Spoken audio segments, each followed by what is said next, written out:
So the Christian life is a growth. और मसीही जीवन एक उन्नति है। Then you say, what is the difference between us and unbelievers who also fall into sin? और फिर हम कहेंगे कि क्या अंतर है हम में और अविश्वासियों में, जो वो लोग भी तो पाप में गिरते हैं। Well, I'll tell you what happened to me. मैं आपको बताता हूँ कि मेरे साथ क्या हुआ। When I believe Jesus has accepted me, जब मैंने विश्वास किया कि यीशु ने मुझे स्वीकार किया है। it is a great insult to somebody to say, I don't believe in you. और किसी के प्रति एक बड़ी अपमान की बात होती है अगर हम उनसे कहें कि मैं तुम पर विश्वास नहीं करता, भरोसा नहीं करता। Let me give you an example. मैं आपको एक उदाहरण देता हूँ। Many of you have children. आप में से कई है जिनके पास बच्चे हैं। Supposing you tell your child, my dear son, my dear daughter, I love you very much. और अगर आप अपने बच्चे से कहो, मेरे प्रिय बेटे, मेरे प्रिय बेटी, मैं तुमसे बहुत प्रेम करता हूँ। And the child says, Dad, I don't believe it. और अगर बच्चा पलट कर आपसे कहे कि पापा मैं आप पर विश्वास नहीं करता, That is almost as great an insult as slapping you in the face. और ये लगभग लगभग उतना ही बड़ा अपमान है मानो कोई आपको आकर मुंह पर थप्पड़ मार दे तो। Can you imagine how a father or mother will feel when the child says, I don't believe you love me? क्या आप कल्पना कर सकते हो एक माता एक पिता को क्या उन पर गुजरेगी जब अपना बच्चा आकर उन्हें कहेगा कि मैं नहीं विश्वास करता कि आप मुझसे And प्रेम करते हो। they don't realize how much you have sacrificed for them. और उन बच्चों को यह एहसास नहीं हो रहा कि आपने कितना ज्यादा उनके लिए त्याग बलिदान किया है। How the father works so hard in order to earn money in these difficult days. कैसे पिता कड़ी मेहनत करता है इन कठिन दिनों में पैसा कमाने के लिए। And how the mother labored so hard to bring forth that child as a baby. और कैसे उस माँ ने बहुत ज्यादा पीड़ा सही मेहनत की उस बच्चे को जन्म देने के लिए भी। And day and night for years she's worked in the kitchen to feed the child. और दिन रात कई वर्षों तक उस माँ ने रसोई घर में काम किया है उस बच्चे को खिलाने के लिए। The father is working from morning till late evening to earn money to take care of the family. और वो पिता भी सुबह से लेकर शाम तक काम कर रहा है ताकि परिवार की जरूरतों को पूरा कर सके। And the child says, I don't believe you love me. और वो बच्चा कहता है मैं विश्वास नहीं करता कि आप मुझ पर प्रेम That करते is हो। how many of us are towards God. और हम में से कई लोग परमेश्वर के प्रति बिल्कुल ऐसे ही होते हैं। And how do you think God feels? और आपको क्या लगता है परमेश्वर को कैसे लगता होगा? You ask yourself, how will you feel if your child tells you, after all that you have sacrificed for it, I don't believe you love me? आप अपने आप से पूछकर देखिए कि आप कैसा महसूस करोगे कि जब आप अपने सारे त्याग कर चुके हो, बलिदान कर चुके हो बच्चे के लिए, वो बच्चा अगर आपसे आकर कहे कि मैं नहीं विश्वास करता आप मुझ पर प्रेम करते हो। God wants to be a father to us. परमेश्वर हमारे लिए एक पिता होना चाहता है। And he doesn't ask us to fulfill any condition or give him any money for that. और वो नहीं कहता कि हम उसके लिए कोई शर्त पूरी करें या हम उसे कोई पैसा दे दे उसके लिए। See, a lot of Christians have grown up in churches where the pastor has kept on asking them for money, give money to the church. और कई मसीही ऐसे कलीसियाओं में पले बड़े हैं जहां पासवान बार बार उनको कहते थे कि आप कलीसिया को पैसा दो पैसा दो पैसा दो। Or there are preachers who come and preach asking for money. या ऐसे प्रचारक है जो आकर प्रचार करते हैं और पैसा भी मांगते हैं। I'll tell you one person who never asks for money. मैं आपको कहना चाहता हूँ एक व्यक्ति जो कभी पैसा नहीं मांगता, That is Jesus. वो है यीशु। He never asks anybody for money. वो कभी किसी से पैसा नहीं मांगता। In the Old Testament, he taught them to give money because he wanted to deliver them from their selfishness. और पुराने नियम में उसने उन्हें लोगों को सिखाया पैसा देना क्योंकि वो चाहता था कि वे लोग अपने स्वार्थ से छुड़ाए जाए। And to teach them to be grateful to all that God has done for them. और उन्हें ये सिखाने के लिए कि परमेश्वर ने जो कुछ उनके लिए किया है उसके प्रति वे धन्यवादी हो। But today there's no need for that. पर आज उसके लिए कोई आवश्यकता नहीं है। Because God has demonstrated his love for us in sending Jesus to die for us when we were his enemies. क्योंकि परमेश्वर ने हमारे प्रति अपने प्रेम को इस तरीके से प्रदर्शित किया है कि यीशु को तब भेजा हमारे लिए मरने के लिए जब हम उसके शत्रु थे। See, when we disobey God, we are saying we are proving we are God's enemies. जब हम अनाज्ञाकारी होते हैं, परमेश्वर की आज्ञा नहीं मानते, तब हम साबित करते हैं कि हम उसके शत्रु हैं। While we were sinners, Christ came and died for us. जब हम पापी ही थे तब मसीह आकर हमारे लिए मरा। Before we repented, Christ came and died for us. हमने मन फिराया उससे पहले मसीह आकर हमारे लिए मरा।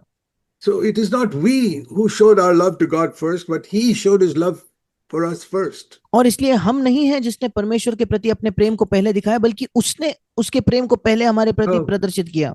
Many of you have been Christians for many years. अब आप में से कई लोग कई वर्षों से मसीही रहे हो। And you say, Brother Zach, we know all that.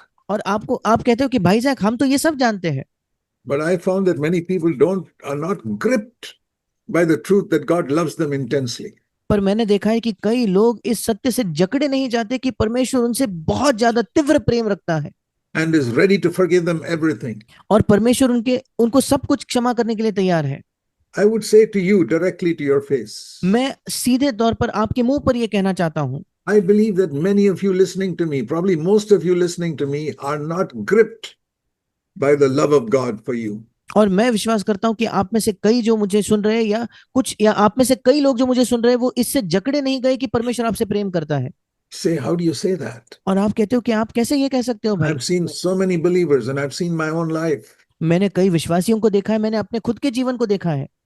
If we can sin lightly, अगर हम पाप बड़े हल्के में कर that सकते हैं means, तो that means every time you sin, you don't go and weep and grieve over it. इसका मतलब जब कभी आप पाप करते हो तो आप जाकर विलाप नहीं करते, उस पर रोते नहीं। तो Let me ask you, मैं आपसे प्रश्न करना चाहता हूँ, when was the last time you got angry with somebody वो पिछला समय कब था जब आप किसी पर क्रोधित हो गए or spoke angrily to your husband or wife या अपने पति या पत्नी से आपने गुस्से से बात की or to your mother or child? या अपने माँ से या अपने बच्चे से? Did you go and weep over that to क्या God? क्या परमेश्वर के सामने जाकर आपने उस बारे में विलाप किया क्या? How many husbands and wives are there who go and weep before God? Lord, I got angry with my wife. I got angry with my husband. I'm sorry. और कितने पति पत्नी हैं जो परमेश्वर के सामने जाकर विलाप करके कहेंगे कि प्रभु मुझे क्षमा कर, मैं अपने पत्नी पर क्रोधित हुआ, मैं अपने पति पर क्रोधित हो गई। Most of them don't even go and ask forgiveness from their husband and wife. अधिकतर लोग तो अपने पति या पत्नी से जाकर क्षमा तक नहीं मांगते। That's what I mean by saying you take sin very lightly. और यही मतलब है मेरा जब मैं कहता हूं कि आप पाप को हल्के से लेते हो। It was like that in my early days after I accepted Christ. और मेरे शुरुआती दिनों में जब मैंने मसीह का स्वीकार किया था, उन दिनों में मेरी जीवन की अवस्था यही But थी, not today. पर आज ऐसा नहीं है। I have wept so many times in my life before God for small things I did wrong. और कई कई बार मेरे जीवन में मैंने परमेश्वर के सामने मैं रोया हूं, विलाप किया है छोटी छोटी चीजों के लिए जो मैंने गलत की। Not for big sins. कोई बड़े पापों के लिए नहीं, Small little things. छोटी छोटी चीजों के लिए। Like one bad thought came into my mind for a few seconds. जैसे कुछ सेकंड्स के लिए, कुछ क्षणों के लिए एक बुरा विचार अगर मेरे मन में आ जाए तो, And I did not reject it immediately. और मैंने तुरंत अगर उस विचार का इनकार नहीं किया हो तो, An angry, wrong attitude towards somebody came into my heart. या गुस्से से भरा गलत रवैया किसी के प्रति अगर मेरे हृदय में आ जाता था तो, Or a accusing attitude came towards another person. या किसी पर दोष लगाने का रवैया अगर मेरे अंदर आ जाता था तो, And I did not immediately repent. और अगर मैंने तुरंत मन नहीं फिराया था तो, Maybe I repented after 2-3 days. शायद 2 या 3 दिनों के बाद मैंने मन फिराया। The Bible says in Revelation Bible हमें बताती है प्रकाशित वाक्य में chapter 12, उसका 12वां अध्याय, you must see this verse. You must learn to know your Bible. आपको इस वचन की ओर मुड़ना होगा, आपको सीखना है कि आप अपने बाइबल को जाने। My life has been changed because I got to know the Bible. मेरा जीवन बदल गया क्योंकि मैंने बाइबल को सीख लिया। I not only came to know Jesus, ना केवल I also came to know the Bible. ना केवल मैंने यीशु को जाना, पर उसी के साथ साथ मैंने बाइबल को भी जाना। I came to know Jesus better and better and better through the years because I talk to him every day. और मैं यीशु को बेहतर और बेहतर और बेहतर कई वर्षों में जानने लगा क्योंकि मैं प्रतिदिन उससे बात करता था। If you never talk to your husband or wife, you'll never get to know them. अगर आप कभी भी अपने पति या पत्नी से बात नहीं करोगे तो आप कभी उन्हें जान नहीं पाओगे। I talk to Jesus many times every day, और प्रतिदिन कई बार मैं यीशु से बात करता हूँ, morning till night. सुबह से लेकर रात तक। When I get down to bed, I talk to Jesus. When I get up in the morning, the first person I talk to is Jesus. जब मैं बिस्तर में सोने जाता हूँ तब मैं यीशु से बात करता हूँ, जब सुबह सुबह मैं बिस्तर से उठता हूँ तो पहली व्यक्ति मैं when you बात करता हूँ वो यीशु है। When you speak to somebody so many times, you become very friendly with that person. और जब आप किसी व्यक्ति से इतने बार बात करते हो तो आप उसके साथ आपकी मित्रता बन जाती है। Then I read the Bible and God speaks to me. और तब मैं बाइबल पढ़ता हूँ, तब ये प्रभु मुझसे बात करता है। So here is a verse, Revelation chapter 12 और यहाँ एक वचन है, प्रकाशित वाक्य उसका 12वां अध्याय and verse 10. उसका 10वां वचन। It's talking about Satan. यहाँ शैतान के बारे में लिखा है। There's a title given to Satan. और यहाँ शैतान को एक शीर्षक दिया गया है। First of all, verse 9. सबसे पहले 9वां वचन। He is called by many titles here, verse 9. और 9वें वचन में शैतान के कई नाम, कई शीर्षक है। Revelation 12:9. प्रकाशित वाक्य 12:9। Great dragon, बड़ा अजगर, old serpent, पुराना सांप, and devil, इब्लिस and Satan. और शैतान। And he's called here in the next sentence the deceiver of the whole world. और अगले वाक्य में शैतान के बारे में लिखा है कि सारे संसार का भरमाने वाला वो है। The devil is out to deceive people, और शैतान का एक ही मकसद है कि वो लोगों को धोखा दे, to tell people God does not love you. कि वो लोगों को जाकर कहे कि परमेश्वर आपसे प्रेम नहीं करता, You're too big a sinner. God cannot forgive you. आप बहुत बड़े पापी हो, परमेश्वर आपकी क्षमा नहीं करेगा। Now, those are the lies that the devil tells people in the world. ये झूठ है जो जो शैतान संसार के लोगों को कहता है।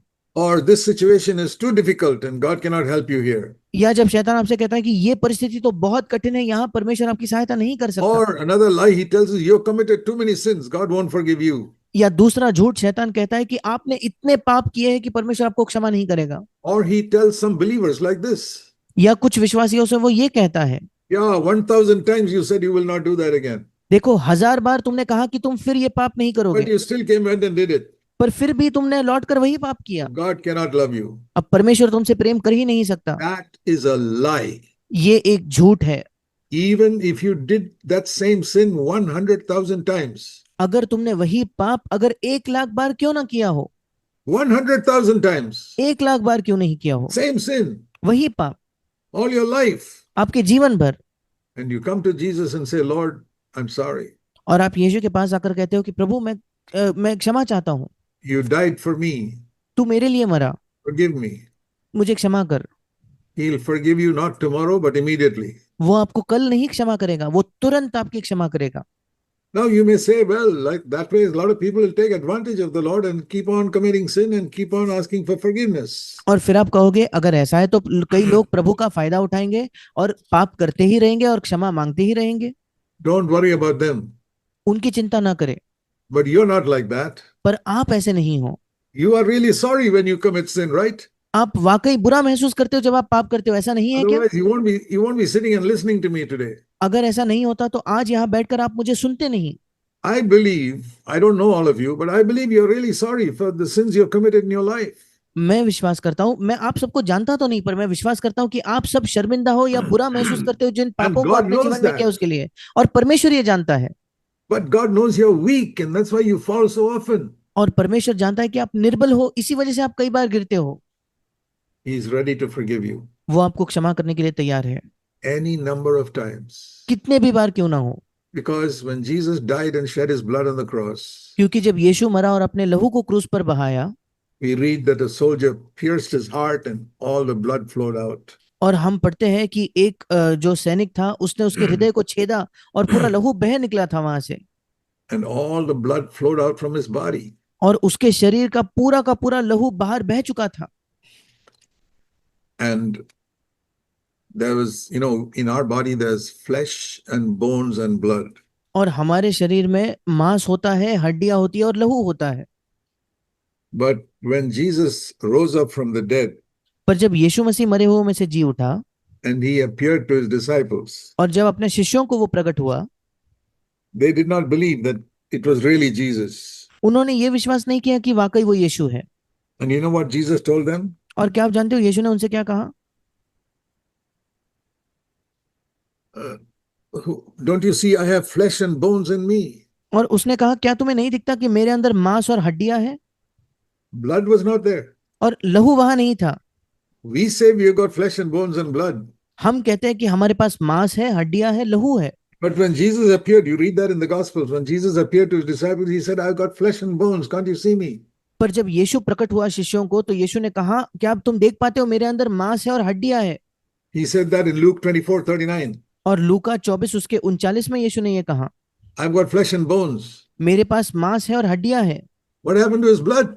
उसके लहू का क्या हुआ? He was different from us. वो हमसे अलग था। He was like us when he was on this, before he died. उसकी मृत्यु से पहले यीशु हमारे समान था। Then he was flesh, bones, and blood. तब वो भी शरीर, हड्डियां और लहू था। But after his resurrection, he says in Luke 24:39, I've got only flesh and bones. पर उसके पुनरुत्थान के बाद लूका 24:39 में यीशु कहता है कि मैं केवल हड्डी मांस है मुझ में। Not one drop of blood in that body. उस शरीर में लहू की एक बूंद भी नहीं थी। There's a verse in the Old Testament in Leviticus 17 which says the life of the flesh is in the blood. और लेव्य व्यवस्था 17 अध्याय पुराने नियम में एक वचन है जो कहता है कि हर जीव का जो लहू है जीवन है वो लहू में होता है। If all the blood is drained out from your body, अगर you'll die immediately because the life of the flesh is in the blood. क्योंकि शरीर का जो जीवन है वो लहू में है, अगर आपके शरीर से सारा लहू निकाल दिया जाए आप तुरंत आपकी मृत्यु हो जाएगी। So many people don't know this, that when Jesus died on the cross, all the blood drained out from him. और कई लोग ये नहीं जानते कि जब यीशु उस क्रूस पर मरा उसका पूरा का पूरा लहू बहकर बाहर निकल गया था। When that soldier pierced his side, all the blood, he was already dead, all the blood flowed out. और जब उस सैनिक ने उसके पेट को छेदा तो वो मरा हुआ था पर उसका लहू पूरा का पूरा बाहर बह गया। It all fell on this earth. और उसका पूरा का पूरा लहू जो है वो इस पृथ्वी पर गिरा। At the foot of the cross, all the blood from Jesus' body flowed down. उस क्रूस को जहां गाड़ा गया था यीशु मसीह के शरीर का पूरा लहू वहां बह निकला। That was the most sacred place on the earth, और where वो the blood of Jesus flowed completely. और समस्त पृथ्वी की सबसे पवित्र जगह वो थी क्योंकि पूरा यीशु का लहू वहां बहा था। Then when he rose up, he was only flesh and bones. और जब वो जी उठा तो उसके अंदर केवल हड्डियां और मांस था। To teach us all through our life that he gave every drop of blood to forgive our sin. और हमें ये सिखाने के लिए कि हमारे जीवन भर ये सिखाने के लिए कि उसने अपने लहू का प्रत्येक बूंद हमारे पापों के लिए दी है।